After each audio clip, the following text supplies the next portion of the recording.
2009 के अंदर जीसे की शुरुआत होती है।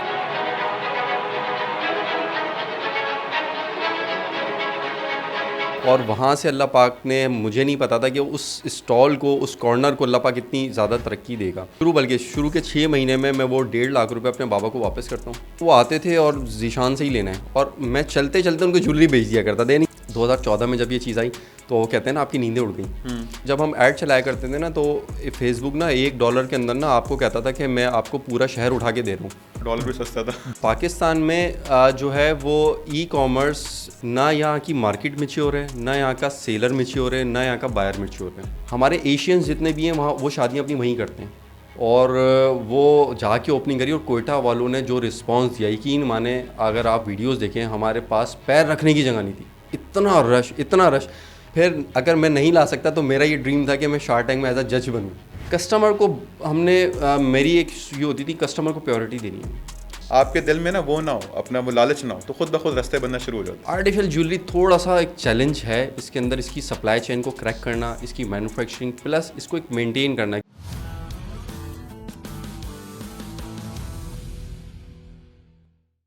Welcome back to another episode of startup Pakistan podcast and this is your host Sohaib Siddiqui. ख़वातीन और हज़रात, आज की पॉडकास्ट के अंदर वी गोइंग टू डिस्कस कि आप अपना ई कॉमर्स का बिज़नेस कैसे बना सकते हैं एंड मेक इट सक्सेसफुल, जो कि आपको मिलियंस के अंदर रेवेन्यूज़ दे। और साथ ही में हम डिस्कस करेंगे आर्टिफिशियल ज्वेलरी के स्कोप को। और to discuss the entire spectrum, हमने एक ऐसे शख्स को अपनी पॉडकास्ट पे बुलाया हुआ है जिन्होंने स्क्रैच से अपना ई कॉमर्स का बिजनेस स्टार्ट किया, और माशाल्लाह से इनका जो रेवेन्यू है which is around 130 million PKR दे रहे हैं। ज़ीशान साहब, जो कि CEO हैं जी से ज्वेलरी के। Sir, thank you so much for your time. First of all तो वालेकुम अस्सलाम, बहुत शुक्रिया आपका सुहेब साहब, आप इनवाइट करने का और कि और अपनी जर्नी को डिस्कस करने का। रीज़न यही है ना कि हम देखते होते हैं मीडिया या टीवी के ऊपर बहुत से लोग आके, अच्छी बात है वो नॉलेज दे रहे होते हैं, लेकिन हमें चाहिए ऐसे बंदों को बुलाएं जिन्होंने स्क्रैच से स्टार्ट किया, जिनके पास कोई कनेक्शन नहीं थे, कोई गाइडेंस नहीं थी, उन्होंने खुद ही सर पाँव तकलीफ़ें उठा उठा के चीज़ें सीखी हैं। तो थोड़ा सा बताएं ज़ीशान भाई कि अल्टीमेटली, जितना मैंने रिसर्च किया, 2009 के अंदर आपने कोई ज्वेलरी का, आपका छोटी सी शॉप थी नॉर्थ नाज़िमाबाद के अंदर। तो पहले तो ये बताएं, इस शॉप के, इस बिजनेस लाइन के अंदर आप आए कैसे? उस टाइम एम्बिशन था क्या? क्योंकि उस टाइम का ज़ीशान सोच नहीं सकता कि यार आज 15 साल के बाद मैं यहाँ तक ग्रो कर जाऊँगा। ठीक है, तो मैं जानना चाहता हूँ उस टाइम का एम्बिशन क्या था और कैसे जर्नी कैसे गई, अंडरस्टैंड करते हैं इसको, ताकि सुनने वालों को ना इंस्पिरेशन मिले। 2009 के अंदर जीसे की शुरुआत होती है, और इसकी जीसे की शुरुआत ऐसे नहीं, ये नहीं सोचा था कि इतना बड़ा ब्रांड बन जाएगा। असल में मेरे बाबा का एक स्टोर था, डिपार्टमेंटल स्टोर। क्योंकि मैं उसका एक्सपर्ट था, मैं बचपन से अपनी शॉप पे बैठ रहा था। उनके पास बैंगल्स होती थी, कांच की चूड़ियाँ हमारे स्टोर्स में, और कॉस्मेटिक्स, प्लस जो है वो आर्टिफिशियल ज्वेलरी एंड क्रॉकरी, जो बर्तन होते हैं, ठीक है ना, ये 4-5 आइटम्स हुआ करते थे। तो अब ज्वेलरी क्यों चूज़ की? क्योंकि मैंने देखा कि जो बैंगल्स है, इसके अंदर ना बहुत ज़्यादा एक यानी कि मैन पावर की ज़रूरत होती है आपको, और एक टिपिकल काम है। और कॉस्मेटिक्स एक क्लटर मार्केट थी बहुत ज़्यादा। आपको पता है कि कॉस्मेटिक्स से हर दौर में बहुत ज़्यादा ब्रांड रहे हैं। आर्टिफिशियल ज्वेलरी का ब्रांड नहीं था उस टाइम भी ना। तो मैंने ये सोच के कि ये आर्टिफिशियल ज्वेलरी एक बहुत ही अच्छा और एक साफ़ सुथरा सा काम है, इसको स्टार्ट करते हैं ना। तो मैंने अपने बाबा से जस्ट 1.5 लाख रुपए लिए, और उस 1.5 लाख रुपए में से तकरीबन 50,000 रुपीज़ वो एडवांस जो आपको सिक्योरिटी डिपॉजिट होते हैं वो चले जाते हैं। मेरे पास 1 लाख रुपए रह गया। 1 लाख रुपए में मुझे स्टॉक भी, इन्वेंट्री भी परचेज़ करनी थी और बाकी काम भी करने थे। तो वहाँ से वो शुरुआत होती है बहरहाल। और कराची के अंदर, नाज़िमाबाद के अंदर, एक छोटा सा शॉप नहीं, एक काउंटर, आप उसको कह लें आसान अल्फाजों में एक स्टॉल, एक पथारा, उससे शुरुआत करते हैं। और वहाँ से अल्लाह पाक ने, मुझे नहीं पता था कि उस स्टॉल को, उस कॉर्नर को अल्लाह पाक इतनी ज़्यादा तरक्की देगा। तो वहाँ से अल्हम्दुलिल्लाह वो जर्नी स्टार्ट होती है, और वो पहले साल के अंदर, बल्कि शुरू के 6 महीने में मैं वो 1.5 लाख रुपए अपने बाबा को वापस करता हूँ। पहले 6 महीने में रिटर्न कर लेते हैं? रिटर्न कर लेते हैं, और उसके बाद वहाँ से मैं सारी चीज़ें लेके अल्हम्दुलिल्लाह चल रहा होता हूँ। और ठीक 1 साल से 1.5 साल के अंदर उस कॉर्नर के एक सामने एक छोटी सी शॉप थी, वो शॉप में ले लेता हूँ। तो वो शॉप के ऊपर कन्वर्ट हो जाते हैं, ये भी कॉर्नर है, वो भी है। तो उन 2-3 ईयर्स में बहुत ज़बरदस्त काम किया, और मेरा जो क्लाइंट था वो यानी कि इस तरह इतना ट्रस्ट करता था कि वो, मैं अगर अवेलेबल नहीं हूँ शॉप पे, सेल्समैन है, तो वो नहीं परचेज़ करता था।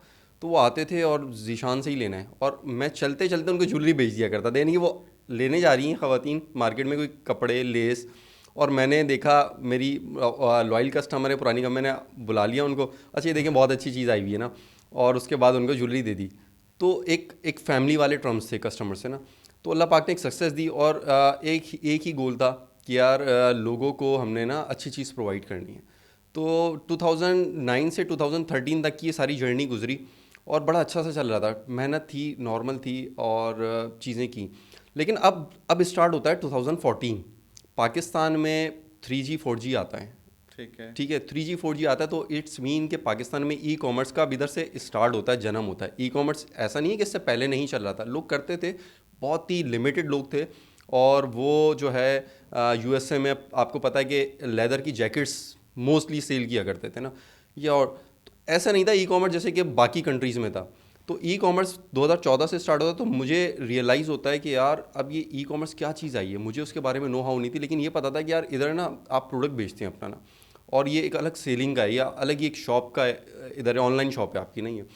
तो मैं उसके बारे में जानना शुरू किया, सर्च करना शुरू किया, थोड़ा थोड़ा सा मुझे पता चला, अच्छा जी सीओडी क्या होता है, और आपको किस तरह अपना एड्स रन करने होते हैं, किस तरह आपको जो है ना वो कस्टमर लेकर आने होते हैं, फेसबुक पे पेज कैसे बनता है उसके बाद। तो ये यहाँ से शुरुआत होती है, अब बिल्कुल चेंज, अब बहुत अच्छा चल रहा था और एक कंफर्ट जोन के अंदर थे। 2014 में जब ये चीज़ आई, तो वो कहते हैं ना आपकी नींदें उड़ गई। तो अब क्योंकि वो कुछ आपको खोजना था, कुछ आपको सर्च करना था, फिर यहाँ से जब जो है वो चीज़ें शुरुआत करते हैं, तो बहरहाल मैंने एक जगह तक पहुँच गया कि यार नहीं यार, इसमें धंधा तो है, ये पैसे तो बनेंगे इसमें अगर चीज़ होंगी ना। मैंने कहा चलें स्टार्ट लेते हैं। मैंने पहले अपना एक ऐड चलाया, और उस टाइम ना इतने ज़्यादा एक्सपर्ट नहीं थे, तो बूस्ट का ऑप्शन आता है, आज भी आता है फेसबुक के नीचे, उसी उसके थ्रू एक ऐड रन किया मैंने। ऐड रन करने के बाद होता क्या है कि बहुत सारे मैसेजेस आना शुरू होते हैं, और अच्छा मुझे ये नहीं पता था कि मैं ये ऑर्डर्स अगर आ गया तो मैं कैसे डिलीवर करूँगा, इसकी पेमेंट कैसे लूँगा ना। उस टाइम पेमेंट गेटवेज होते थे, ना इतना ज़्यादा ऑप्शंस थे।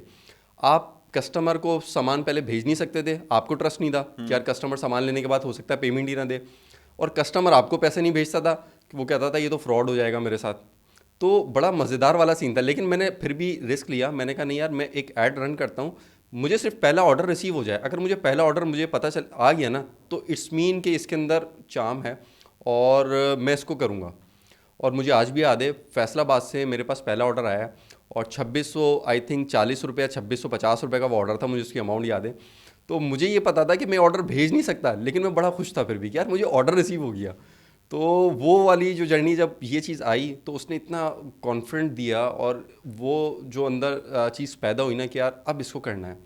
तो मैं आपको बताता हूँ, लोग ऑनलाइन से ऑफलाइन पे आए, मैं ऑफलाइन से ऑनलाइन पे आया। मैंने 6 महीने उस चीज़ को सिर्फ और मज़ीद ग्रो किया, उसके अंदर पड़ा, और मैंने 6 से तकरीबन 8 महीने में अपने स्टोर्स को क्लोज़ कर दिया।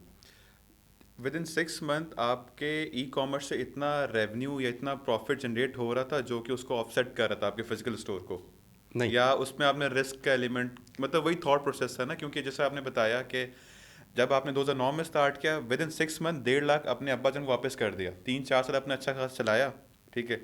14 के अंदर आपको जब क्यूरियोसिटी हुई कि 3G 4G है, आपने ई कॉमर्स समझना शुरू कर दिया, ठीक हो गया।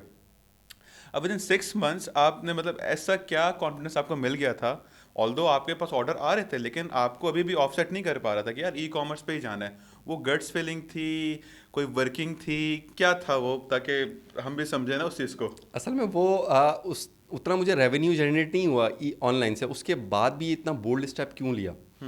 मुझे ये रियलाइज़ हो गया क्योंकि मैंने कुछ इस तरह के दूसरे कंट्रीज़ के या अपने एक दो कॉम्पिटिटर्स के उस टाइम पेज देखे, कि वो उस टाइम जो है बहुत ज़बरदस्त नंबर्स कर रहे थे, बहुत ज़बरदस्त उनके पास प्रोडक्ट्स थी, फॉलोअर्स थे। मैं उस टाइम बता रहा हूँ, मैंने एक कॉम्पिटिटर था, उसका नाम नहीं लूँगा, तो उसका 70,000 फॉलोअर्स थे। तो मुझे ये थोड़ा सा मैंने क्लिक किया कि यार ये 70,000 फॉलोअर्स है, इट्स मीन के 70,000 कस्टमर है। मैंने उस टाइम ये समझा कि यार अगर ये एक पिक्चर कोई पोस्ट करते हैं किसी प्रोडक्ट की, तो अगर 70,000 में से ये 7,000 भी इसको लोग परचेज़ करते हैं, 7,000 नहीं 700 परचेज़ करते हैं, या 70 परचेज़ करते हैं, तो इसकी कितनी सेल्स होंगी। तो मैंने कहा ये ज़बरदस्त है। अब कस्टमर बनाना, कस्टमर एक्विजिशन, वो एक असल पार्ट था ना, और उसके लिए चैलेंज ये था कि आपको कस्टमर सपोर्ट और क्वालिटी, इन दो चीज़ों पे काम करना था। और उस टाइम पे ये चीज़ें इतनी मुश्किल थी कि आप बहुत इसको करना इतना आसान नहीं था। लेकिन मुझे था कि यार ये इसके लिए ना पूरा टाइम निकालना पड़ेगा आपको, ऐसा नहीं है कि आप पूरा दिन शॉप पे बैठे हैं और रात में आके इस चीज़ को करेंगे। तो मैंने सोचा कि नहीं यार, ये अभी मेरी इतनी इनकम ऑनलाइन से हो गई है, आई थिंक 4 या 5 मेरे जस्ट ऑर्डर थे, 4 या 5 ऑर्डर्स पे मैंने उसको क्लोज़ कर दिया था शॉप्स को। मैंने कहा अगर मैं इधर फुल टाइम देता हूँ ना तो ये इंशाल्लाह इसको बड़ा बना सकते हैं ना। तो फिर वहाँ से जो है वो हमने उसको स्टार्ट किया, और उस टाइम वो टाइम था कि जब कस्टमर या लोग उस टाइम ये कहते थे कि ये फ्रॉड है भाई, क्या काम कर रहे हो, ये तो फ्रॉड हो रहा है, ये वो ऑनलाइन काम को फ्रॉड करते थे। ट्रस्ट का फैक्टर था ही नहीं ना, जिससे हाँ, नया नया एटीएम ऐसा लोग कहते थे यार नहीं एटीएम से पैसे नहीं निकलवाने, 2005 की बातें हैं, लोगों ने काफ़ी देर बाद जाके एक्सेप्ट किया। तो सेम विद द जो लैक ऑफ ट्रस्ट है यार, अच्छा हम ऑर्डर मंगवा लेंगे लेकिन कैश ऑन डिलीवरी में मंगाएंगे, अच्छा अच्छी चीज़ निकली तो ठीक है, अदरवाइज हम पैसे तो हमारे नहीं देने वाले। ऐसे ही है, ऐसा होता बिल्कुल था। बिल्कुल ऐसे अच्छा, ही जब है। स्टार्ट कर रहे थे आपने अपनी कोई वेबसाइट के थ्रू, जिससे फेसबुक में किया, तो उसके बाद आपने दराज या शॉपिफाई वगैरह के प्लेटफॉर्म को यूज़ किया, फिर आपने अभी सोलो चल रहे थे ऊपर उसके? नहीं, उस टाइम हम जो है देखें, एक छोटा सेलर आज भी पाकिस्तान के अंदर बहुत सारे जो कि स्टार्टअप्स हैं, बच्चे हैं, ठीक है ना, और घर पे ख़वातीन हैं, वो आज भी काम कर रही हैं, वो आज तक उन्होंने वेबसाइट नहीं बनाई। तो इसी तरह हमें भी नहीं पता था, क्योंकि देखें उस टाइम पे ना एक चीज़ की कमी थी, मेंटोर नहीं था, कोई समझाने वाला नहीं था, कोई बताने वाला नहीं था। और तो हम उस पे फेसबुक पे ही काम करते रहे, फेसबुक पे ऐड चलाए, ऐड के थ्रू जो है वो ऑर्डर्स आ रहे हैं, रेवेन्यू जनरेट हो रहा है, और उसके बाद डिस्पैच करें। 2017 में जाके मैंने वेबसाइट बनाई, जबकि सिर्फ बनाई, उसके ऊपर वर्किंग फिर भी नहीं की, वर्किंग स्टार्ट फिर भी नहीं की, बना के उसको एक छोड़ दिया। तो बहुत बाद में जाके समझ में आया कि भाई ये तो बहुत मुश्किल है इसको स्केल करना। जैसे कि आप फेसबुक से, इंस्टाग्राम से कर रहे हैं, स्केल करना है तो आपको आना वेबसाइट के ऊपर पड़ेगा। तो वर्डप्रेस की उस टाइम साइट थी, शॉपिफाई आई थिंक नहीं आया था उस टाइम ना, तो वो हमने बाद में स्टार्ट किया था उस टाइम। तो मैं आपको बता रहा हूँ कि आज भी जो लोग सुन रहे हैं ये वाली चीज़ें, और बहुत सारे क्योंकि सेलर्स हैं, मैं पर्सनली भी जानता हूँ, और हम बहुत सारे इवेंट्स में जा रहे होते हैं, तो वो आज भी हम देख रहे होते हैं फेसबुक, इंस्टा या टिकटॉक के थ्रू काम कर रहे हैं, वेबसाइट के थ्रू काम ही नहीं कर रहे होते। तो मैं सबसे पहले उनको मैसेज देना चाहूँगा, अगर आपने बिज़नेस को स्केल करना है और अपने बिज़नेस को ऑटोमेट करना है ना, तो आप सबसे पहले अपनी वेबसाइट बिल्ड करें, चाहे वर्डप्रेस के ऊपर करें, चाहे आप शॉपिफाई के ऊपर करें। वो पहला कदम है आपको आपके बिज़नेस के स्केल करने का। हाँ, क्रेडिबिलिटी भी होती है। अगर मैं भी कोई चीज़ देखूँ ना इंस्टाग्राम या फेसबुक पे, मैं जाके उससे वेबसाइट देखता हूँ यार, वेबसाइट पे रिव्यूज़ कैसे हैं, वेबसाइट कैसी लग रही है, वहाँ से मैं अपने एक माइंड में ना स्केच बना रहा होता हूँ, अच्छा प्रोफेशनल लोग हैं कि नहीं है। तो वहाँ से ना अल्टीमेटली मेरा डिसीजन हो जाता है यार ऑर्डर करना है कि नहीं करना। अगर मैंने ऑर्डर कर दिया, उसके बाद अगर मेरी लेट से एक्सपीरियंस जर्नी बड़ी अच्छी रही, पैकेजिंग बड़ी अच्छी हुई, प्रोडक्ट अच्छी निकल आई, तो मैं कहूँगा हाँ यार एटलीस्ट ये ऑप्शन मेरे पास आ चुकी हुई है। तो वो प्रोसेस बड़ा इंपॉर्टेंट होता है। ऐसे ही। अच्छा, इसकी दूसरी एक चीज़ और मैं बताऊंगा, सिर्फ ये नहीं है। आप देखें, मैं आपको बताता हूँ अपनी उस टाइम की बात, जब हम ऐड चलाया करते थे ना, तो फेसबुक ना $1 के अंदर ना आपको कहता था कि मैं आपको पूरा शहर उठा के दे रहा हूँ। उस टाइम कॉम्पिटिटर होते नहीं थे, और डॉलर भी सस्ता था। डॉलर भी सस्ता था, प्लस वो उसके पास जब कंपटीशन नहीं था तो वो बहुत ज़्यादा रीच दिया करता था आपको ना, $1 में इतनी रीच देता था जो कि आज आपको शायद $50 में भी नहीं मिले। तो उस टाइम लोग नहीं थे ना देखने वाले। तो आप जब ऐड हम रन किया करते तो इतने मैसेजेस होते थे हमारे पास कि पूरा दिन मैं अकेला, मैं क्योंकि उस टाइम कंपनी का सीईओ भी था, उस टाइम सीएसआर भी था, और आप ये कह लेंगे वेयर हाउस मैनेजर भी मैं ही था, तो सारे काम खुद ही देखने होते थे। तो मैं सुबह से लेकर मुझे रात हो जाती थी मैसेज क्लियर करते करते, उनके आंसर करते हुए, उनको एंटरटेन करते हुए, और वो ख़त्म नहीं होते थे। अब चैलेंज ये आता था कि मैं बाकी काम कब करूँगा, और भी बहुत सारी चीज़ें करनी होती थी। तो वेबसाइट बनाने का ये होता है कि आप वेबसाइट पे कस्टमर को शिफ्ट कर देते हैं। अब ये जो आपका पूरा दिन का, आपकी अभी तो बेशक टीम है, ठीक रख सकते हैं, लेकिन आपकी जो ये 1,000 मैसेजेस, 2,000 मैसेजेस को आप पूरे दिन में नहीं कर पाएंगे, आपको बहुत सारे लोग बिठाने पड़ेंगे। वेबसाइट बनाने का फ़ायदा ये होता है कि वो सारे कस्टमर वहाँ चले जाते हैं, वो कन्वर्ट हो जाते हैं, और वहाँ पर से ही बाय कर रहे होते हैं। वहाँ सारी आपने डिटेल दे दी एक प्रोडक्ट की, हर प्रोडक्ट की डिटेल जब आप दे देते हैं तो कस्टमर वहीं सेटिस्फाई होकर वहीं ऑर्डर प्लेस कर देता है। अच्छा, इन तमाम जर्नी में कोई ऐसा मोमेंट आया कि यार ऐसा लगो यार, रिग्रेट फील हो रहा हो कि यार काश मैं फिजिकल स्टोर ना छोड़ता? ठीक है, ई कॉमर्स आपको ऑर्डर तो दे रहा था, लेकिन बड़े टफ मोमेंट्स भी आते हैं। आपकी इंटरनेट की ब्लॉकेज हो जाती है, या फिर आपको एक ख़राब एक्सपीरियंस, या अगर आपको आपको राइट कस्टमर तक लेके नहीं जा रहा आपका ऐड, तो इस तरह की चीज़ें कभी फील होगा कि यार काश ना लेता होता? कोई डाउन टाइम, जब आपने एक एम तो कर लिया कि आपने देखा कि यार बाहर के लोग हैं, 70,000 फॉलोअर्स हैं, तो इतना स्कोप है, कभी मुश्किल टाइम इसके दौरान दौरान आया क्या लगा यार काश मैंने क्या कर दिया ये? अच्छा स्विप, नहीं, कुछ अल्लाह ने ना रास्ते इस तरह से बनाए कि मुझे पता ही नहीं चला कि मैं उसमें चैलेंज तो बहुत आए कि मैं आपको अपनी थोड़ी सी ना जर्नी उस टाइम के डेली रूटीन बताता हूँ। मैं सुबह उठता था फजर की नमाज़ में, फजर की नमाज़ के बाद जो है वो मैं अपने मैसेजेस क्लियर करता था, और उसके बाद ऑर्डर्स की बुकिंग करने के बाद जाहिर सी बात है मैं फिर निकल जाया करता था कारखाने, फैक्ट्रीज़। वहाँ पर से मुझे आइटम कलेक्ट करने होते थे जो ज्वेलरी के बने हुए होते थे, वो कलेक्ट किए, उसके बाद आना है मैंने, और उसके बाद वो पैकिंग करनी है, पार्सल्स की पैकिंग। पार्सल्स की पैकिंग करने के बाद राइडर्स नहीं आते थे 5 पार्सल 6 पार्सल लेने ना। एक कुरियर कंपनी लॉजिस्टिक का ही होता कि मिनिमम भाई आपके ना 10 ऑर्डर्स होने चाहिए, शिपमेंट्स होनी चाहिए, तो हम पिक करेंगे आपके घर से, अदरवाइज़ आपको खुद आना है। खुद डिलीवर करके आना है सेंटर के ऊपर ना। तो मैं उसके बाद वो जाता था और उनको डिलीवरी सेंटर पे या राइडर से कहता था कि यार रास्ते में से मुझसे ले लो, ठीक है ना। तो वो उनको देने के बाद फिर वापस आते थे, थोड़ा सा रेस्ट किया, खाना वाना खाया, और उसके बाद फिर मैसेजेस क्लियर किए, और ये जर्नी स्टार्ट होती थी हमारी। वही फिर सेम रूटीन ना, 10 बजे तक। 10 बजे इंटरनेशनल कस्टमर, उस टाइम स्टार्ट में एक दो इंटरनेशनल कस्टमर मिल गए थे कनाडा के ना, तो कनाडा और यूएसए के। अब 10 बजे वो कुछ एक दो आंटीज़ थी, वो क्या करती थी, वो कहती थी कि बेटा कॉल पे आ जाओ, कॉल पे आके 2 घंटे बात करके ऑर्डर्स देती थी कि इसमें ये करना है, इसमें बीट्स इधर नहीं इधर लगेंगे, इसमें ये वाले कलर लगाने हैं, इसमें इस तरह करना है। तो 2 घंटे 3 घंटे उनके साथ पता ही नहीं चलता था कि कब रात के 1 बज गए। तो वो ऑर्डर्स फिनिश होते थे, उसके बाद आपको पता है सो गए, और फिर दोबारा सुबह फजर से रूटीन होती थी। तो इतनी फास्ट लाइफ गुजरी और बहुत टफ गुजरी। मैंने अपने सारे फ्रेंड्स को छोड़ दिया था, मेरी कोई रूटीन नहीं थी कि मैं बाहर जा रहा हूँ सैटरडे नाइट को और घूम रहा हूँ फ्रेंड्स के साथ, या कहीं मेरी कोई बैठक है। पाकिस्तान में जिस तरह एक कल्चर होता है कि कज़न्स के साथ बैठे होते हैं, दोस्तों के साथ, रात में तो जाना ही जाना है ना आपने। मैंने इन 4 से 5 सालों के अंदर सब चीज़ें छोड़ दी, और मेरा टोटल फोकस बिजनेस होता था। तो अल्लाह पाक ने इस जो है ना एक रास्ता निकालते हुए चला गया, और मुझे पता ही नहीं चला कि अल्हम्दुलिल्लाह कब ये जी से बड़ा होता गया। और कितने अरसे बाद जो आपकी पहले फिजिकल स्टोर से अर्निंग थी वो उसके बराबर या ऑफसेट करने लग गया ई कॉमर्स का, मतलब ई कॉमर्स 2014 में स्टार्ट किया, कितने साल के बाद या अरसे के बाद वो चीज़ बराबर हो गया, आपको लगा यार हाँ अब उतना ही मैं अर्न कर रहा हूँ? क्योंकि अल्टीमेटली आपको घर में खाना लेके आना है, प्रोवाइड करना है, एजुकेशन, बच्चों की एजुकेशन देनी है, अल्टीमेटली पर्पस तो वही है।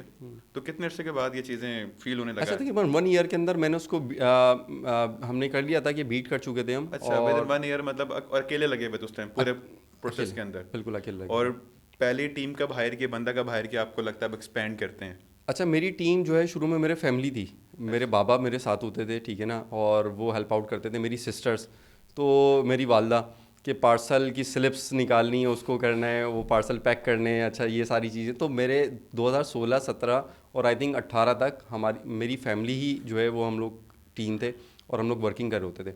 फिर उसके दौरान कोविड आ गया। कोविड के अंदर जो है वो फिर हमें लोगों के बिजनेसेस नहीं चले, और पूरी दुनिया एक, सॉरी 2019 के अंदर जो है लास्ट में, तो उसने हमें बड़ा बूम दिया। तो कोविड के बाद मैंने अपना जो है ना जो है ये कह लेंगे कोविड चल रहा था, नहीं सॉरी हाँ, कोविड से पहले मैंने अपनी टीम को जो है ना रखा था, और सिर्फ 2% थे उसमें ना कोविड से पहले। और फिर हम जब कोविड आया तो मुझे आज भी याद है, कोविड से हम लोग जो है हम इतना काम हुआ कि मैंने कोविड के दौरान हायरिंग करी है, यानी लोगों ने निकाला है और मैंने हायरिंग की है, क्योंकि हम नहीं कर पा रहे थे उसको मेंटेन।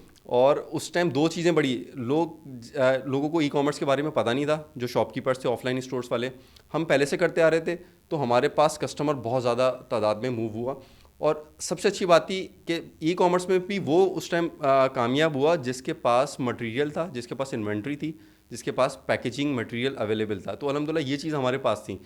तो हमें जो है वो इतना ज़्यादा हमारी सेल्स बूस्ट की गई कि हमारे पास सारी चीज़ें थी। हम ये कह रहे थे बस स्टॉक आए और बस हम लोग भेजें, कस्टमर और कहते हैं हमें दें। ऑर्डर्स मेनली कहाँ से कोविड के डेज में आए, पाकिस्तान से आए थे या बाहर से आ रहे थे? नहीं, पूरे पाकिस्तान से। इंटरनेशनल नहीं आ रहे थे, इंटरनेशनल कम थे।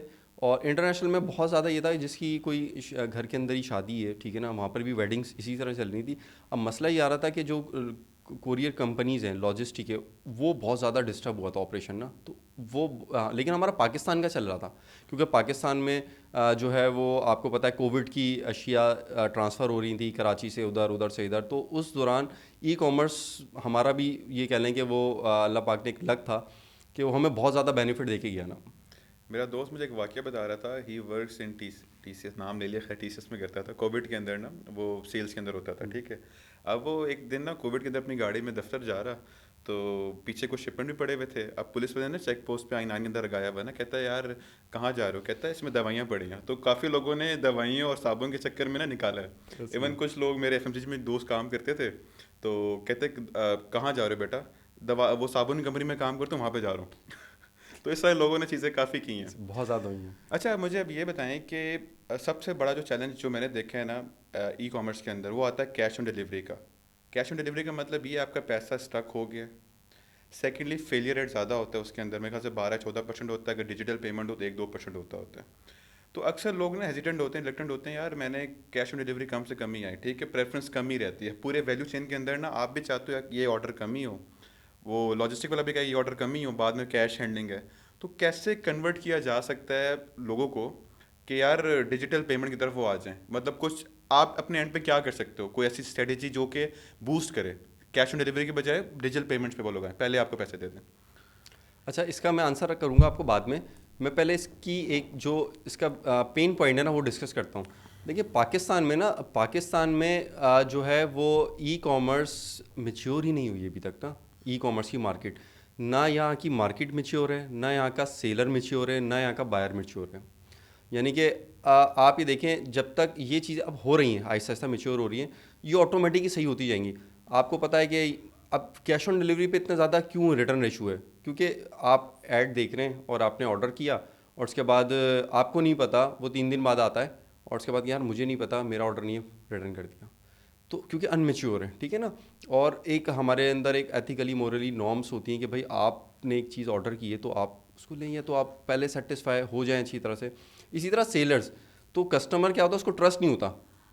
वो अपनी जगह थोड़ी सा एक राइट भी होता है, उसको नहीं पता यार शायद मेरे साथ फ्रॉड हो जाए, क्योंकि आपको पता है कि पार्सल ओपन करने की इजाज़त नहीं होती। कोरियर कंपनी की तरफ से लिखा हुआ होता है पैकेट पे, अगर ये खुला हुआ है तो आप इसको ना लें।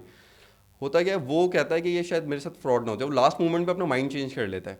अगर हमारे यहाँ सेलर्स, यहाँ सारे राइट्स ना सेलर्स को मिले हुए हैं।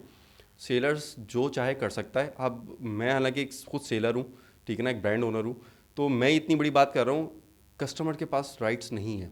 जब तक हम कस्टमर्स को राइट्स नहीं देंगे, हमारे पास हमारी गवर्नमेंट ऐसी पॉलिसीज़ नहीं बनाएगी जैसे कि यूएसए में पॉलिसीज़ हैं। आपको, आप यूरोप में जाएं, वहाँ सारे राइट्स कस्टमर के पास हैं। उसने अगर ये कह दिया ना कि ये मुझे रिटर्न रिफ़ंड चाहिए, तो रिफ़ंड मिलेगा। डोंट केयर अबाउट दैट कि आपने क्वालिटी सही दी थी, ख़राब दी थी, आपसे डैमेज हो गया, कोरियर से डैमेज हो गया।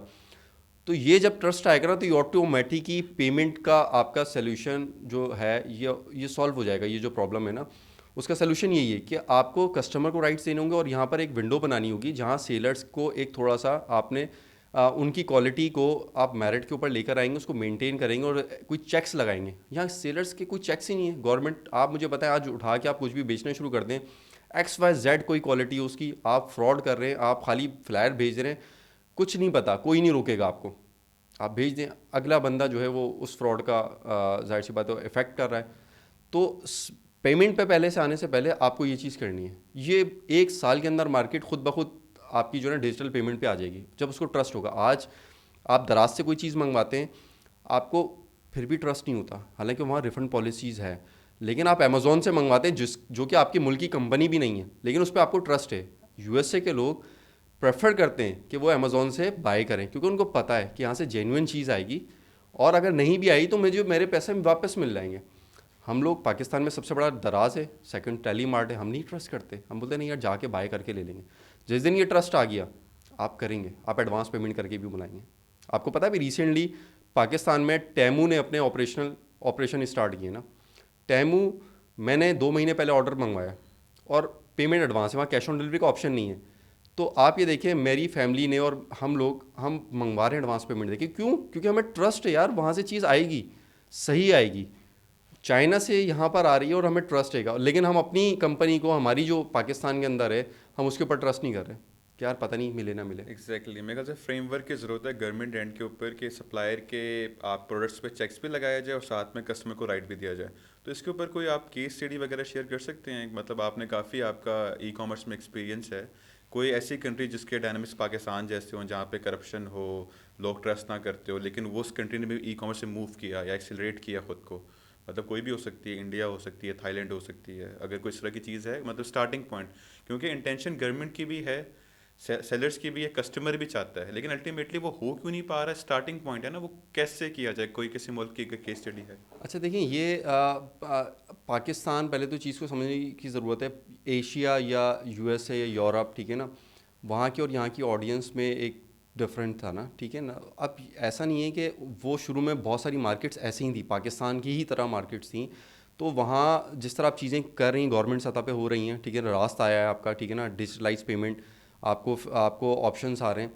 तो यहाँ टाइम लगेगा और ये हो जाएगा। एकदम से कुछ भी आप कर लें, कोई भी फ्रेमवर्क बना लें, आप कोई भी पॉलिसी बना लें, फ़ौरन से नहीं होगा, आहिस्ते आहिस्ते होगा। अब चीज़ें बेहतर हो रही हैं और लोगों को ये समझना होगा कि देखिए, कस्टमर, मैंने अपना जो ब्रांड बनाया ना, उसके पीछे सबसे बड़ी वजह कस्टमर सपोर्ट। देखिए, आप ब्रांड बनता ही तब है जब आप कस्टमर को ये आप ट्रस्ट देते हैं या आप उसको फ़ील देते हैं कि भाई आप सेफ़ हैं, आप जो चीज़ मंगवा रही हैं वो चीज़ आपको मिलेगी।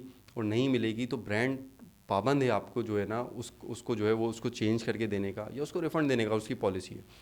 तो ये टाइम लगेगा। जैसे कि हमारा इंडिया है, अब इंडिया के अंदर आप ये देखें, गवर्नमेंट सतह पे चीज़ें हुई, लेकिन असल वहाँ के आपके जो सेलर्स हैं, ये यूथ है, जो जो बिज़नेस ऑनर है, उन्होंने बेसिकली कस्टमर को सेटिस्फाई किया ना, अपनी कस्टमर सर्विसेज को बेटर किया और उनसे उनका ट्रस्ट डेवलप हुआ और वो वहाँ की मार्केट बढ़ी, ग्रो की ना, अवेयरनेस। तो यहाँ पाकिस्तान में अवेयरनेस की कमी है थोड़ी सी।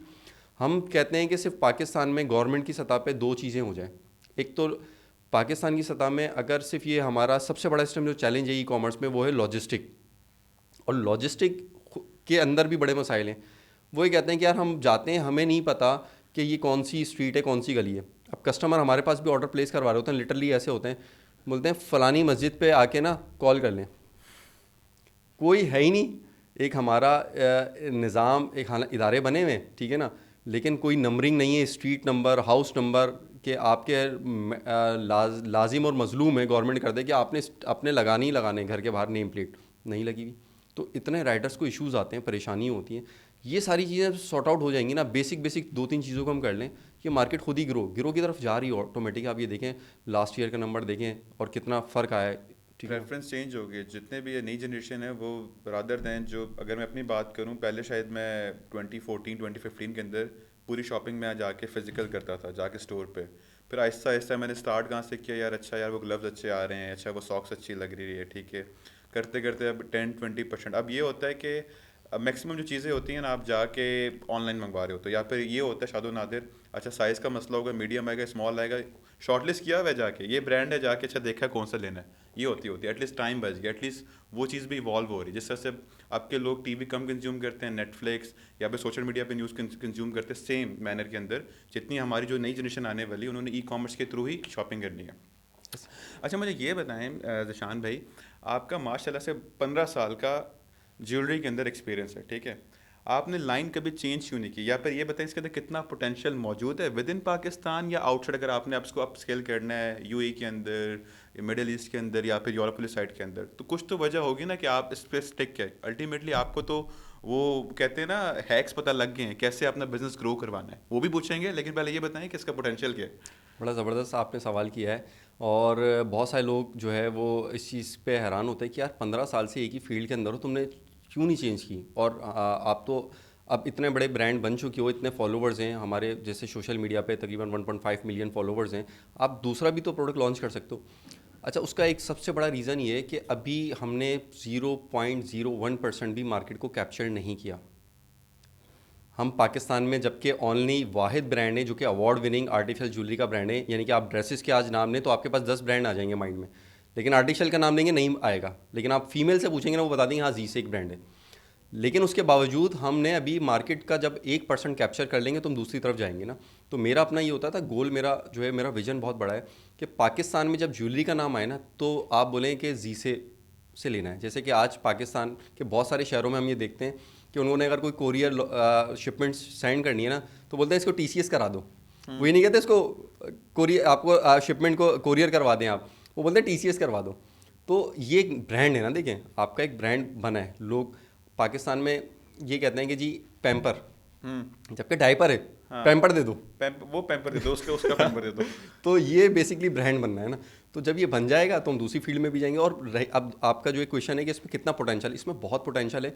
और मैं इस स्टार्टअप पाकिस्तान के थ्रू भी कहना चाहूँगा कि भाई हम तो चाहते हैं कि इसमें दूसरे लोग भी आएँ और एक हेल्दी कंपटीशन हो। और इतनी बड़ी मार्केट है पाकिस्तान, तो यकीन माने इतना इधर पोटेंशियल है यहाँ पर इंडस्ट्री लोकल। मैं 2016 से मेड इन पाकिस्तान पे काम कर रहा हूँ। 2016 में जब मैंने वर्किंग स्टार्ट की थी ना ई कॉमर्स में, 2014 के बाद से, यानी जब हम थोड़ा सा ग्रो करने लगे, तो उस टाइम टोटल हमारा neighbour country India, Thailand, Bangkok, यहाँ से ज्वेलरी आती थी। पाकिस्तान में बहुत कम बनती थी। लेकिन मैं थोड़ा सा शुरू से पाकिस्तान का एक वो हूँ, पाकिस्तानी पाकिस्तानी वाला ना एलिमेंट था। तो मैं कहता था नहीं, मैं मेड इन पाकिस्तान पे वर्क करूँगा। तो उस टाइम लोग हंसते थे, कहते थे यार ये कहाँ, पाकिस्तान में इतना मुश्किल है, कहाँ से बनेगी। इंडिया से मंगवा आ रही होती थी और आप सेल करो उसको, या बैंकॉक से। मैंने नहीं, जब कोविड आया ना वो सब फंस गए। जो चाइना से काम कर रहे थे, जो इंडिया से काम कर रहे थे, जो बैंकॉक से कर रहे थे, हम मेड इन पाकिस्तान पे कर रहे थे, अल्हम्दुलिल्लाह हम ग्रो कर गए। और आज भी पाकिस्तान के अंदर हम वाहिद हैं कि जिनके अपने फैक्ट्रीज़ हैं। हमारी जो है वो हम अपनी मैन्युफैक्चरिंग खुद कर रहे होते हैं, हम ना इम्पोर्ट कर रहे होते हैं, ठीक है ना। उसका रीज़न यही है, पाकिस्तान में ब्रांड क्यों नहीं बनता। इतने बड़े बड़े ब्रांड हैं, इन सब ने ज्वेलरी शुरू की थी लेकिन बंद कर दी। अच्छा, अगर ये आपके अलाउ है तो मैं नाम ले देता हूँ, खाड़ी फलान, बहुत सारे नेम्स हैं ना बड़े बिग प्लेयर्स, लेकिन उन्होंने बंद कर दी। क्यों बंद कर दी? क्योंकि ये सब इम्पोर्ट पे थे। इसको क्रैक करना थोड़ा सा चैलेंज है, इसकी मैन्युफैक्चरिंग को, इसकी सप्लाई चेन को ना। और ये कब आप, क्योंकि मुझे नहीं पता था कि आप मैन्युफैक्चर भी खुद करें। मैं समझा आप डीलर बैठा होगा चाइना में या फिर पाकिस्तान में रखे होंगे सप्लायर, आपने कभी वहाँ से कभी यहाँ से उठा रहे होंगे। तो मतलब ये कब ये जहन में आया कि यार मैंने इसकी मैन्युफैक्चरिंग भी खुद करनी है? नहीं, मैन्युफैक्चरिंग का तो शुरू से था, क्योंकि देखिए आपने अगर ब्रांड बनाना है ना तो बस उसकी स्टार्ट किस ईयर में किया था मैन्युफैक्चरिंग आपने? मैन्युफैक्चरिंग हमने 2016-17 में स्टार्ट कर दी थी, थोड़े थोड़े से ना। ठीक है। आज भी हम 100% जीसे के फैक्ट्रीज़ में, हम जीसे के प्रोडक्ट्स नहीं बन रहे। हम उसमें से 40% 60% अपने फैक्ट्रीज़ में बना रहे हैं। बाकी हम इसको थर्ड पार्टी वेंडर से भी ले रहे होते हैं और कुछ इंपोर्ट भी कर रहे होते हैं ना। लेकिन मेजॉरिटी हमारे पास जो है वो मेड इन पाकिस्तान ही है ना। हम 10 to 20% जैसे इम्पोर्टेड आइटम के ऊपर होते हैं। उसका रीज़न क्या है? क्योंकि मैंने जब स्टार्ट किया और इंटरनेशनल मेरे क्लाइंट बनने शुरू हुए। आज मेरे पास क्लाइंट, आपको हैरत होगी, इंडियन मेरे पास क्लाइंट हैं जो कि यूएस से, कनाडा और यूरोप में रहते हैं, जो कि सिख हैं, ठीक है ना, वहाँ के पंजाबी हैं, बांग्लादेशी हैं, जो कि रहते हैं वहाँ पर हैं। आप यूएसए में, यूरोप में, कनाडा में, लेकिन वो मेरे क्लाइंट हैं। वो कहते हैं यार हमें पाकिस्तानी ज्वेलरी इतनी ज़बरदस्त है, ये नहीं मिलती। तो आप ऐसा कुछ करें ना कि पाकिस्तानियों का नाम हो ना, पाकिस्तान का नाम हो, ना कि हम अपनी प्रोडक्ट्स लें। बहुत इजी है, मैं यहाँ से मंगवाता हूँ और उसके बाद उसको अपना लेबल लगाता हूँ और बता देता हूँ भाई ये जीसे का प्रोडक्ट है। आपका ब्रांड ही तभी बनेगा जब आप उसको खुद लोकल मैन्युफैक्चर, जब आपके लोकल लोगों को फ़ायदा होगा। राइट। और इसका जो ट्रेंड है पाकिस्तान में, समझ आता है कि यार इन्फ्लेशन आपकी बढ़ गई है, आपकी गोल्ड की प्राइस ऊपर चली गई, तो लोग मूव हो गए आपकी आर्टिफिशियल ज्वेलरी की तरफ। तो बाहर क्या ट्रेंड है? क्योंकि बाहर तो नॉर्मली आपका पर कैपिटा इनकम पाकिस्तान से बहुत बेहतर है, लोग अफोर्ड कर सकते हैं। तो बाहर क्या ट्रेंड है? आर्टिफिशियल ज्वेलरी का स्कोप कितना है? अच्छा, बाहर क्योंकि मैं शार्क टैंक पहले उस पर भी आऊँगा, मैं देख रहा था उस पर आप कहते हैं कि मैंने बाहर भी स्टोर खोलना है। अब बाहर स्टोर खोलोगे, मैं देखूंगा ना यार मेरे कस्टमर बैठे हैं कि नहीं बैठे वहाँ पे, ठीक है, ई कॉमर्स के तो ले रहे हैं। तो आप वर्किंग करते होगे ना कोई आपके फैक्टर्स होंगे, अच्छा इतना इतने मार्केट परसेंट ग्रो करेगी, इतना पोटेंशियल है। तो एटलीस्ट क्योंकि हम चाहते हैं सुनने वालों को फ़ायदा हो, एटलीस्ट अगर किसी ने स्टार्ट करना, बाहर से बैठ के दुबई में बंदा स्टार्ट कर सकता है। तो थोड़ी अपनी वर्किंग या अगर आप बताना चाहें अच्छा, कंफर्टेबल। नहीं बिल्कुल, इसको मैं शेयर करूंगा। देखें उसका रीज़न मैं आपको बताता हूँ। यूएस से मैं बार बार नाम ले रहा हूँ, जितने भी इन कंट्रीज़ में एशियंस लोग रहते हैं, जिसमें आपके एशियंस में मेजॉरिटी पाकिस्तानी, इंडियंस और बांग्लादेशी आ गए ना। हम लोगों का कल्चर सेम है, ठीक है ना। और हमारी वेडिंग्स, आपको पता है ये मस्ट है कि आपको आर्टिफिशियल ज्वेलरी और एक शरारा पहनना है, या ड्रेस अच्छा सा जो है ना लड़की ने पहनना है। अब गोल्ड वहाँ पर भी लेने की शकत नहीं है लोगों की। अगर वहाँ की पर कैपिटा जो है ना वो इनकम ज़्यादा है, तो इस चीज़ का ख्याल रखें कि वहाँ के एक्सपेंस भी ज़्यादा हैं। और वहाँ के लोग असल में घिरे हुए हैं मॉर्टगेज में, कि वहाँ पर लाइफ स्टाइल उसको मेंटेन करना होता है। तो वहाँ सबसे ज़्यादा इजी क्या होता है कि गवर्नमेंट से आपको हर चीज़ मिल जाती है, आपने लिया, आपको घर चाहिए अवेलेबल है, गाड़ी चाहिए अवेलेबल, लेकिन आप फिर पूरी ज़िंदगी उसकी वो किस्तें उतार रहे होते हैं, ठीक है ना। लोगों को लगता है कि यार ये गए और 5 साल में ज़बरदस्त इनका घर हो गया, गाड़ी हो गई, लेकिन भाई उसके पीछे की जो अब जो कमा रहे हैं ना वो सब उधर उनकी उसमें जा रहा है ना। तो वो लोग भी एक हैंड माउथ बजट होता है उनका, और वो क्या कर रहे होते हैं, वो भी आर्टिफिशियल ले रहे होते हैं। गोल्ड वहाँ पर भी नहीं चलता और पसंद भी बहुत कम करते हैं ना। आर्टिफिशियल ये होता है कि आपने यूज़ किया, उसके बाद डिज़ाइन तेज़ी से चेंज हो रहे हो और उसके बाद आपने दूसरा ले लिया। हमारे एशियंस जितने भी हैं वहाँ वो शादियाँ अपनी वहीं करते हैं, ज़्यादातर लोग ना, क्योंकि वो नहीं आते, अगर शिफ्ट हो गए उनके पास ग्रीन कार्ड है या XYZ, तो वो शादियाँ अपनी वहीं करते हैं। तो बहुत बड़ा एक नंबर है वहाँ पर, बहुत बड़ी ट्रैफिक है जिनके पास कोई ब्रांड नहीं है। आप ये देखें, जब पाकिस्तानी कोई भी क्लॉथिंग ब्रांड जाता है तो किस तरह वहाँ पर लोग टूट के जो है ना उसको परचेज़ करते हैं। उसका रीज़न क्या है? क्योंकि वहाँ पर ब्रांड नहीं है। तो वहाँ पर भी बहुत स्पेस है, मार्केट पाकिस्तान में भी बहुत बड़ी है और वहाँ पर भी बहुत बड़ी है। तो मैं इसीलिए कह रहा हूँ, जो आपने कहा ना पोटेंशियल कितना है, तो बहुत पोटेंशियल है, लेकिन करने वाले आएँ और करें इसको। थोड़ा सा मुश्किल है डिफरेंट कैटेगरीज से, जैसे कि हम क्लॉथिंग में जाते हैं बहुत इजी हैगा।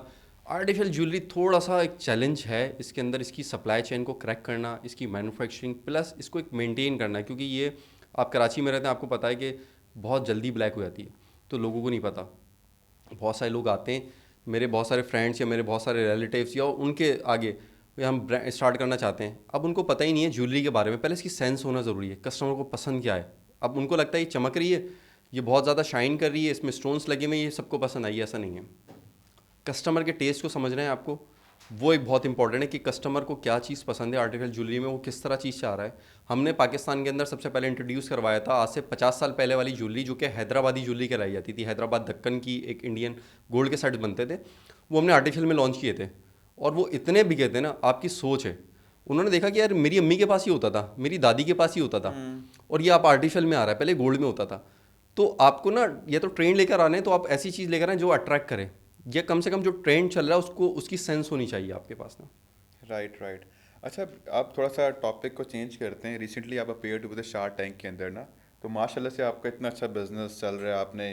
आपने दोबारा फिजिकल स्टोर के अंदर भी आ गया है। कराची में 3-4 स्टोर है आपकी? जी, कराची में है हमारे 3 और एक कोयटा में है। अच्छा, उससे पहले ये बताएं आपने कोयटा में क्यों खोला? मतलब फ्रॉम द एंटरप्रेन्योर पर्सपेक्टिव, अगर मैं कराची में बैठ के कर रहा हूँ, मैं तो देखूंगा यार कराची बड़ी मार्केट है, फिर लाहौर आती है, उसके बाद फैसलाबाद या रावलपिंडी जाओ, बड़े बड़े शहर पे जाओ, आपने कोयटा क्यों गए? मतलब मुझे इसकी सेंस समझ नहीं आ रही, रीज़न क्या थी इसकी?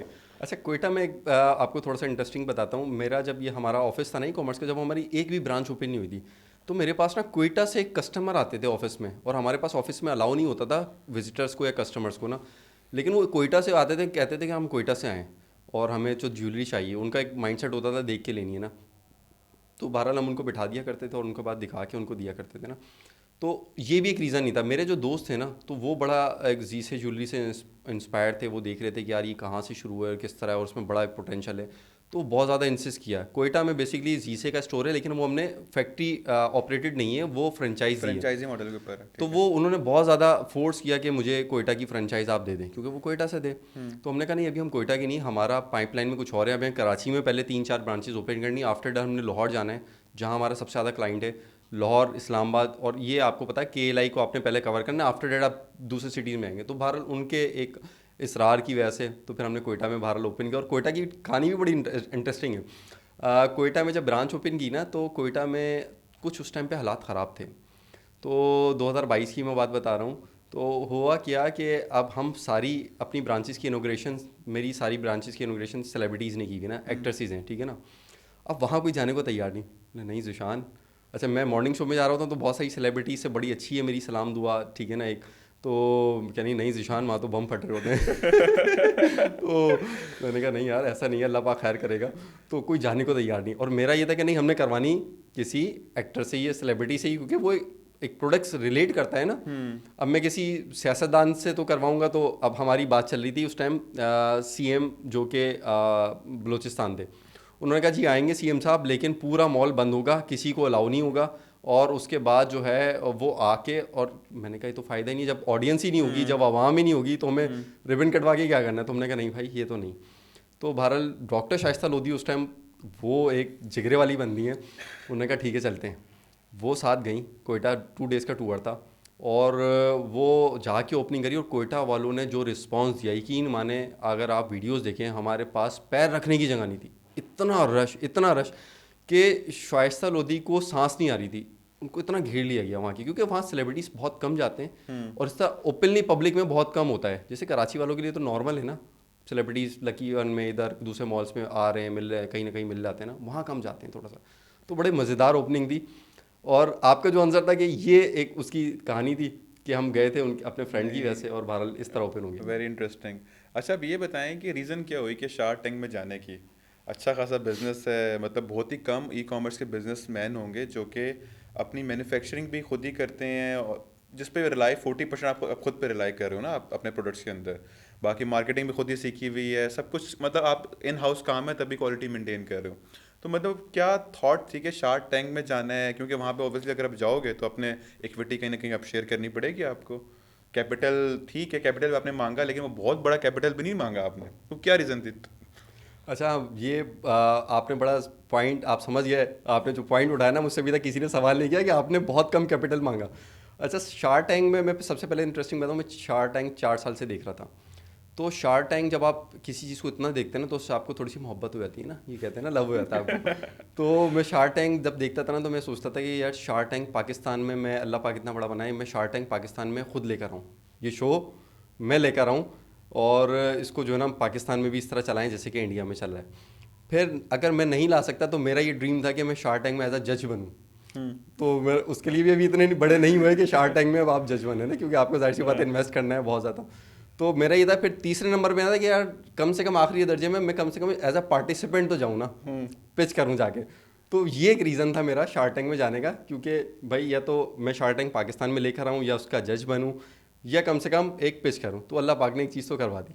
तो इंशाल्लाह आगे बहुत, अभी तो टाइम पड़ा है, तो आने वाले दौर में जज भी बन सकते हैं। वैसे वो आपने जो ऑफर थी, आई थिंक वो 27% इक्विटी पे आ गए थे मेरे ख्याल से, जी, जी, विद 5 करोड़, और आप यू स्टार्टेड विद 12.5% और आप 20 पे चले गए थे। बिल्कुल ऐसा ही है। अच्छा, तो 20 पे मैं गया था, मेरे गलती से मुंह से निकल गया था। यही बता।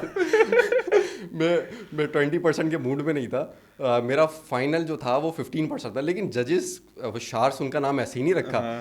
उन्होंने ज़बरदस्त तरीके से मुझे एक तरह से कहते हैं ना, काउंटर किया। उन्होंने कहा यार 15 वाली बात नहीं करना। आप अगर उसमें देखेंगे ना, वो थोड़ा सा कार्ड भी दिया एक कट करके कि 15 वाली बात नहीं करना, वो उसमें से हम दोनों कोई भी रेडी नहीं है, इससे ऊपर की बात करो। मैं सोच में पड़ गया कि क्या बात करूँ, शार्स है ना, देखिए यही तो काम है उनका।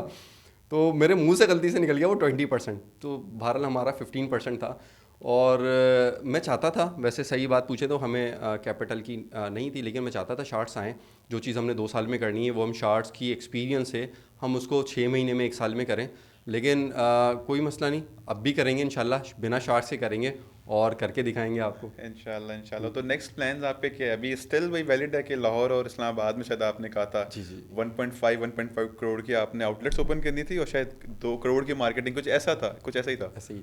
अच्छा देखिए, बिल्कुल इसी तरह अभी पाइपलाइन में हमारे लाहौर में हमारी सारी चीज़ें चल रही हैं, ठीक है ना, डॉल्मेन तो नहीं इंशाल्लाह। खोले डॉल्मेन के अंदर? सब बहुत सारी चीज़ें चल रही हैं अभी, उसको हिडन कॉन्फिडेंशियल है वो। ठीक है। तो लाहौर में एक नहीं, हम 2-3 जगह इंशाल्लाह ओपन करने जा रहे हैं, और माशाल्लाह। उसके बाद इस्लामाबाद भी है। अच्छा, लाहौर से बहुत सारे हमारे पास इन्वेस्टर, शार्क टैंक के बाद बहुत सारे फ्रेंचाइजी आए हुए, कह रहे हैं हमें आप फ्रेंचाइज दे दें, लेकिन हम कंपनी ऑपरेटेड ही वहाँ पर ओपन कर रहे हैं, ठीक है। बाकी सिटीज़ में हम फ्रेंचाइज हम ऑफ़र कर देंगे, क्योंकि लाहौर हमारा बहुत बड़ा क्लाइंटेज है मेन ना। मार्केट है। अच्छा, फिर क्रेजी हैं जीसे के पीछे लोग ना। आप किसी, मैंने नहीं देखा, यानी किसी ब्रांड के लिए आप हमारे कमेंट्स में आएंगे ना, नीचे इतने कमेंट्स होते हैं, आप लाहौर कब आ रहे हैं, लाहौर कब आ रहे हैं, लाहौर कब आएंगे। लोग पागल हैं। तो हमें ये होता है कि नहीं यार, जब आप जा रहे हैं ना, तो हम वो जो एक्सपेक्ट कर रहे हैं ना, वो वाली सर्विसेज दें, वो वाली क्वालिटी दें उनको, और वो कंपनी फैक्ट्री आउटलेट पे दी जा सकती है। थोड़ा सा फ्रेंचाइज पे कंप्रोमाइज़ हो जाती हैं चीज़ें ना। एग्जैक्टली। अच्छा, लास्ट मुझे आप ये बताएं कि मतलब बहुत से लोग हैं ये काम कर सकते हैं, ठीक है, मैं भी जाऊँ बाहर नॉर्थ नाज़िमाबाद में या कहीं पे आपकी फैक्ट्री एरिया पे जाके, वहाँ पे ज्वेलरी बन रही होगी, मैं भी उठा के कॉमर्स पे लगा दूँ, लेकिन मेरी वो सेल्स नहीं होगी, मेरी वो चीज़ मैं इतना ग्रो नहीं कर पाऊँगा। तो आपकी जो है ना सक्सेस रेसिपी का फॉर्मूला क्या, अगर कोई स्टार्टअप, कोई यंग एंटरप्रेन्योर करना चाह रहा है, तो वो क्या पीछे आप मतलब क्या चीज़ आपको डिफरेंट बना रही है, वो आपने क्या ऐसा किया है? मतलब प्रोडक्ट्स वही पड़ी हुई हैं, प्लेटफॉर्म भी वही है, सेलिब्रिटीज़ वहीं पड़े हैं, मैं भी खोल सकता हूँ, लेकिन अल्टीमेटली वो क्या कहेंगे आपको डिफरेंशिएट करती होती है लोगों से? असल में मैं आपको थोड़ा सा बताता हूँ। बिज़नेस जब स्टार्ट कर रहे थे ना, तो मैंने फॉलो किया था भाई जुनेद जमशेद साहब को ना। जब भाई जुनेद जमशेद साहब बिज़नेस स्टार्ट करने गए, तो उन्होंने मुफ्ती तकी उस्मानी साहब से कहा कि मैं बिज़नेस स्टार्ट करना चाहता हूँ, तो मुफ्ती साहब बताएं क्या। उन्होंने कहा सबसे पहले तो आप ये नियत कर लो कि लोगों को फ़ायदा देना है, लोगों को फ़ायदा देना। उन्होंने कहा मुफ्ती साहब, मैं बिज़नेस अपना करना चाह रहा हूँ अपने फ़ायदे के लिए, और उसमें लोगों को कैसे फ़ायदा दूंगा। उन्होंने कहा देखें, जो आप बिज़नेस स्टार्ट करना चाह रहे हैं, पाकिस्तान में या दुनिया में कोई भी काम होता है वो किस लिए कर रहे हैं, किसी को कोई ज़रूरत होती है, उसको चाहिए होता है ना। अब उसकी वो नीड है, अगर आप उसकी नीड को फुलफ़िल कर रहे हैं, तो इसका मकसद है आप उसके काम कर रहे हैं, ठीक है ना, उसकी एक हाजत को पूरा कर रहे हैं। और उसको जो चीज़ चाहिए अगर उसको आप अच्छी क्वालिटी में उसके माइंड के मुताबिक उसको दे देते हैं, और प्रॉफिट कोई मैटर नहीं करता आप कितना कमा रहे हैं, लेकिन वो उससे सेटिस्फाई होता है, तो आप एक मुसलमान को या किसी भी पर्सन को आप खुश कर रहे हैं ना, उसकी वो हाजत पूरी हो गई। पैसे तो देखिए आएंगे, पैसे आपके आएंगे, आपकी चीज़ बिक रही है, लेकिन आप कभी गलत नहीं करेंगे, आप कभी फ्रॉड नहीं करेंगे, आप क्वालिटी पे कंप्रोमाइज़ नहीं करेंगे, क्योंकि आपका गोल पैसे कमाना नहीं है, आपका गोल क्या है, लोगों को फ़ायदा देना। तो अल्हम्दुलिल्लाह हमने भी जीसे में इस चीज़ को इम्प्लीमेंट किया, जिससे जो आपका क्वेश्चन है, जिससे जीसे को अल्लाह पाक ने बहुत ऊपर लेके गया, और अभी और इंशाल्लाह जिस तरह हम जा रहे हैं कि हमने एक अपना माइंड में सेट कर लिया है कि लोगों को फ़ायदा देना है। जब आप लोगों को फ़ायदा देने का सोच लेते हैं, जब आपका गोल वो होता है, तो आप कभी भी धोखा नहीं देंगे, आप कभी भी क्वालिटी पे कंप्रोमाइज़ नहीं करेंगे, आप कभी भी नुकसान वाली चीज़ नहीं देंगे, ठीक है ना। अनटिल अनलेस बहुत दफ़ा हो जाता है कि हमारे अब भी कुछ पार्सल हैं, यानी कि 0.5% ये कह लें कि 1% से भी कम है, डैमेज रिसीव हो जाते हैं, टूट जाते, कस्टमर थोड़ा सा शॉक होता है कि कैसी क्वालिटी है भाई, वो हमारा नुकसान, हम तो बड़ी अच्छे तरीके से उनको दे रहे होते हैं, लेकिन कोरियर कंपनी आपको पता है पार्सल्स को ऐसे फेंकती हैं, अब नाजुक चीज़ें वो टूट जाती है, लेकिन हम फिर भी उनको क्या करते हैं, हम मिस डोंट वरी, हम आपको एक्सचेंज करके दूसरा पीस भिजवाएंगे, हमारी मिस्टेक नहीं है, आपकी मिस्टेक नहीं है, ये हो गया है। तो हमारा बेसिकली गोल ये होता है कि लोगों को अच्छी चीज़ देनी है, इकोनॉमिकल प्राइस में देनी है। तो अल्लाह पाक आपको ऐसे बिजनेस को जो भी नियत करेगा ना, उसको ऊपर गिरोही करेंगे। और दूसरा इसके अंदर सबसे बड़ा एलिमेंट है, वो एक कस्टमर सपोर्ट। आप कोई भी बिज़नेस, कोई भी ब्रांड बना ही नहीं सकते अगर आपने उसमें कस्टमर्स को वैल्यू नहीं दी। तो 2016, 2015 या मैं 2009 से बात कर रहा हूँ, अपनी स्टार्ट से जब मेरी शॉप थी, कस्टमर को हमने मेरी एक ये होती थी, कस्टमर को प्रायोरिटी देनी है, और वो खुश होना चाहिए, चाहे मुझे उसका नुकसान भी हो रहा हो। इस दफ़ा कोई मसला नहीं, नुकसान हो रहा है ना यार, कोई मसला नहीं, दोबारा कमा लेंगे, ज़रूरी तो नहीं बिज़नेस में सिर्फ फ़ायदा ही हो। हमने अल्हम्दुलिल्लाह, मुझे वो टाइम आज भी याद है, एक कस्टमर जब ऑनलाइन शुरू शुरू में, मैंने नए नए बता रहा हूँ, तो एक 3500 का कस्टमर ने, दो मुझे केसेस याद हैं, एक तो पहले ऑर्डर का और एक ये। तो पॉलर में आई थिंक कोई काम करती थी, खातून थी, और उन्होंने 3500 का सेट मंगवाया मुझसे, और सेट भी सेम, लेकिन उनके माइंड में कुछ और एक्सपेक्ट होगा कि यार ये आएगा तो शायद इसमें कुछ हीरे लगे हुए होंगे, जेवर, एक होता है ना, एक्सपेक्टेशन होती है आपकी ना, इमेजिन कर लेता है इंसान कि यार ये बड़ी ज़बरदस्ती चीज़ आएगी। तो वो सेट उन्होंने मंगवाया, उनको वो उनके म्यार पे नहीं पूरा उतरा, तो उन्होंने कहा भाई मुझे समझ में नहीं आया, पसंद नहीं आया। मैं उस टाइम बता रहा हूँ ना, मैं खुद ही डील करता था कस्टमर। तो मैंने कहा कोई मसला नहीं, बस आप दूसरा पसंद ले लें। उन्होंने कहा नहीं, मुझे आप अगर पैसे रिटर्न कर देना। हालांकि अब जी से में पॉलिसी नहीं है। मैंने उस टाइम क्या किया, मैंने कहा कोई मसला नहीं, मैंने उनको मैंने कहा आप ये 2 डेज़ का टाइम है, हम आपसे ये वाला सेट उठा लेंगे और पेमेंट आपको रिफ़ंड कर देंगे। तो मैंने राइडर को कहा कि यार ये उस तरफ तारिक रोड का उस टाइम उस साइड का कस्टमर था वो, मैंने कहा ये कस्टमर से सेट उठाना है और उनको एक पेमेंट 3500 रिटर्न करनी है। उन्होंने कहा ठीक है। वो मिस कर गया, वो भूल गया। तो कस्टमर कहा कि भाई मुझे लगता है वो भी यही समझा कि ये जिस तरह बाकी लोग ब्लॉक कर देते हैं, फ्रॉड हो गया मेरे साथ, या फ्रॉड तो नहीं हुआ है, कह लें कि जिस तरह बाकी लोग धोखा देते हैं ये भी धोखा देंगे, और उसने बहरहाल वही समझी। उन्होंने कहा मैसेज फिर भी किया, भाई आपका आया नहीं अभी तक, शायद आप मुझे अब ब्लॉक कर दें। मैंने नहीं मिस, रह गया, लेकिन आप डोंट वरी, कल आपको हो जाएगा। राइडर उसके पास गया, मैंने उनको कॉल की, उन्होंने 3500 उसको वापस दिए, सेट उठाया और लेकर आया। आप लिटरली बता रहा हूँ, कस्टमर के एक तरह से अगर मैं उस टाइम शायद सामने होता, उसके आंसू आ गए होंगे। जिस तरह उसने मैसेज बना के मुझे सेट किया कि मुझे यकीन ही नहीं आ रहा कि ये मैंने पैसे आपने मुझे रिफ़ंड कर दिए। और पाकिस्तान में भी क्या ऐसा होता है कि आपने ये चीज़ मुझे पसंद नहीं है, आपने वापस दे दी, लोग तो ब्लॉक मार देते हैं, ब्लॉक कर देते हैं। तो मैंने कहा नहीं मिस, कोई ऐसा इशू नहीं है, आपको नहीं समझ आया तो वो उसने इतनी दुआएं दी ना। तो देखें, कस्टमर जब आपको दुआएं देते हैं ना, आपका ब्रांड ऐसे ग्रो करता है। आज मैं अपनी कस्टमर सपोर्ट की टीम को, सेल्स की टीम को कहता हूँ, अगर किसी कस्टमर का कोई भी ऑर्डर है और उसको कोई डैमेज मिल गया है, कुछ इशू हो गया उसके साथ, आप सारे काम छोड़ दें, सबसे पहले उसको कॉल करें, टेक्स्ट करें कि मिस आपको हमारा कंप्लेंट डिपार्टमेंट अभी कॉल कर रहा है। सबसे पहला काम उसको कॉल करना है, उसको पहले क्योंकि देखें उसने चीज़ मंगाई, वो घबराया हुआ है, वो परेशान है उस टाइम ना, कि यार मेरे साथ शायद कुछ गलत हो गया, फ्रॉड तो नहीं होगा। आप उसको तसल्ली दें, कोई मसला नहीं, आपका इशू रिजॉल्व होगा, आपको ही हम करके देंगे, बेफिक्र रहें। यकीन माने, जब ये कस्टमर को कहते हैं ना, उसके अंदर इतनी वो क्या दुआएं देती होगी, आप ही सोचें। और जब उसको प्रोडक्ट वो मिलता होगा, उसका इशू यार रिजॉल्व वो होता होगा। कनेक्शन बन जाता है ना, फिर वो कहते हैं कि दोबारा होकर उसने कुछ ज्वेलरी ऑर्डर करनी है ना, वो जी शेख को लाजमी जाके देखेगा एक बार ना, यहाँ पे है कि नहीं है। क्योंकि देखें, अगर मैं अपनी बात करूँ ना, अगर आपने जाके डबल रोटी ख़रीदनी है बेकरी से, ठीक है, मेरे जो है जहाँ मैं इस्लामाबाद में रहता हूँ ना, वहाँ पे चौक पे ना 2 बेकरी इकट्ठे है, ठीक है। दोनों की ऑलमोस्ट सेम ही होती है, लेकिन मैं एक के पास क्यों जाता हूँ कि यार वो बंदा बड़े अच्छे से बात कर रहा होता है मेरे से ना, अब मैं बाहर उसी के पास जा रहा होता हूँ, हालांकि वो दूर है, वो रोड क्रॉस करके मैं जा रहा होता हूँ। तो बात सारी ना कनेक्शन बनाने की होती है। वो कस्टमर वैल्यू, आपने कस्टमर को वैल्यू दी, क्योंकि कस्टमर इज़ किंग। इंडिया में आपको पता है कस्टमर को कहते हैं कस्टमर इज़ गॉड। नौजुबिल्ला, हम तो नहीं कहते। तो वो इतना एक सम्मान वो कहते हैं ना, इज्जत देते हैं, हाँ। तो हम वो वर्ड नहीं कह सकते, तो हम कहते हैं कस्टमर इज़ किंग। कस्टमर बादशाह है, कस्टमर जो चाहेगा। जब आप कस्टमर को आप देते हैं तो वैल्यू देते हैं, तो आपका ब्रांड ऑटोमेटिक ऊपर जाता है। तो ब्रांड बनाने के लिए दो चीज़ें ज़रूरी हैं जो मैंने आपको बताई, कि एक तो सबसे पहले नीयत अपनी चेंज कर लें कि लोगों को फ़ायदा देना है, आपको कोई बीट कर ही नहीं सकता। और दूसरा ये, आप कस्टमर को सबसे ज़्यादा फैसिलिटेट करें ना, तो आप इंशाल्लाह ऊपर जाएंगे। और कोई भी चीज़, एक चीज़ का ख्याल रखें, आपने ब्रांड की बात की कि इस कैसे चला है, कैसे हिट होगा। देखिए, कोई भी चीज़ एक दिन में नहीं होती, एक महीने में नहीं होती, आपको लगे रहना होता है, ठीक है ना। आपको इसको टाइम देना होता है, ये ऊपर जाता है ब्रांड ना। एक दिन के अंदर ओवरनाइट कुछ नहीं होता। मुझसे लोग कहते हैं, बहुत सारे लोग देखते हैं शायद, अरे यार ये कल तक तो ऐसे थे। भाई 15 साल की जर्नी है। मैंने बाइकों पे पैदल जाके भी बहुत सारी चीज़ें हैं, मैंने खुद डिलीवरीज भी की हैं, मैंने अपने ऑर्डर्स कस्टमर्स के खुद जाके भी डिलीवर किए हैं। तो टाइम लगता है आपको हर चीज़ में ना, आपको मेहनत करनी पड़ती है। और आपका अगर विजन है, आपका गोल बनाया हुआ है आपने, क्या मैंने इधर, ये मेरा गोल है, यहाँ तक पहुँचना है, तो आप पहुँच के रहते हैं। ज़िशान भाई, बहुत शुक्रिया आपके वक्त का, और काफ़ी मज़े की डिस्कशन थी, क्योंकि बड़ा आप ना जेन्युइन और कहते हैं ना दिल से बात कर रहे थे, और बड़े मज़े की जर्नी थी, कैसे आपने स्टार्ट किए, कैसे कैसे ऊपर पहुंचे। सबसे मज़े की बात, इंटेंशन प्योर होना बड़ी इंपॉर्टेंट चीज़ है ना आजकल के दौर के अंदर। अगर आप कोई बिज़नेस कर रहे हो, आपकी इंटेंशन ये हो कि मैंने फैसिलिटेट करना है, आपके दिल में ना वो ना हो, अपना वो लालच ना हो, तो खुद ब खुद रास्ते बनना शुरू हो जाते हैं। ज़िशान भी लास्ट में मुझे क्विकली ये बताएं कि यार आजकल के जो जनरेशन है ना, उनको चाहिए इंस्टेंट किस्म की सक्सेस चाहिए, ठीक हो गया। उनके लिए कोई पैगाम दें यार, कि यार हम स्टार्ट करें, सक्सेस भी मिले, और एटलीस्ट उनका बिज़नेस वाकई में ग्रो करे। ऐसा ना हो कि 3-4 कंपनीज बड़ी आई बाहर से, फंडिंग ली, 2-3 साल तो इंजेक्शन पे चलती रही, जैसे फंडिंग ख़त्म हुई हालात ख़राब हुए।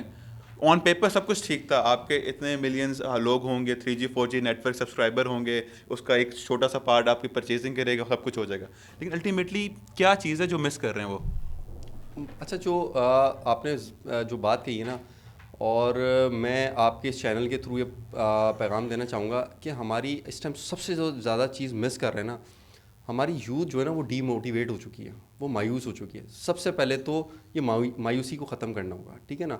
आपको पता है कि पाकिस्तान के अंदर 62% पॉपुलेशन यंगस्टर्स की है। दुनिया के अंदर हम दूसरे नंबर पर आते हैं। दुनिया में यंगस्टर्स की जो पॉपुलेशन है, वो उस पर हम सेकंड नंबर पे आते हैं। उसके बावजूद, क्योंकि हमारी यूथ को ना किसी और तरफ धकेला गया है, ठीक है ना, और वो अपने आप को पहचान ही नहीं रही कि यार वो क्या कर सकती है। तो पहले तो सब जितने भी स्टार्टअप पाकिस्तान के थ्रू जितने भी यंगस्टर्स देख रहे हैं ना, कि यार आप कर सकते हैं। देखें, मैंने अगर एक स्टार्टअप लिया, स्टार्ट किया, और वो मैंने अगर ब्रांड बनाया, और मेरे से बहुत बड़ी बड़ी स्टोरीज़ पड़ी हुई हैं पाकिस्तान में, तो आप भी कर सकते हैं।